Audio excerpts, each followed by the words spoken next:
నా పేరు తోట నాగేష్, మాజీ చైర్మన్ జిల్లా గ్రంథాలయ సంస్థ విశాఖపట్నం, జనసేన నాయకులు.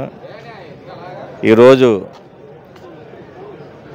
మరి ఎంతో శుభదినం ఏంటంటే ట్రూత్ డిజిటల్ మన ప్రాంతంలో కార్యక్రమాలు ఛానల్స్ ద్వారా ప్రజలందరికీ కూడా వీక్షించే విధంగా గత కొన్నాళ్ళుగా ఉంది. ఇప్పుడు మన ప్రాంతంలో కూడా ఆంధ్రప్రదేశ్, తెలంగాణ, ఒరిస్సాలో ఈ ఛానల్లో నూతనంగా ప్రారంభించింది కాబట్టి ప్రజలందరికీ కూడా విచ్చేసిన ఈ సంస్థకి అందరూ కూడా కోఆపరేట్ చేయాలని, మరి అదేవిధంగా రేపు దసరా శుభాకాంక్షలు ప్రజలందరికీ కూడా తెలియజేస్తూ, మరి అదేవిధంగా ట్రూత్ డిజిటల్ ఛానల్ వారికి ప్రజల సమస్యల మీద అవగాహన కల్పించి అవేర్నెస్ తీసుకొచ్చి ప్రజల్లో చైతన్యం తీసుకురావాలని ఈ ఛానల్ను రాబోయే రోజుల్లో ఒక గుడ్ ఛానల్గా ప్రసిద్ధి చెందాలని కోరుకుంటూ మరొకసారి శుభాకాంక్షలు తెలియజేస్తున్నాను ట్రూత్ ఛానల్ వారికి.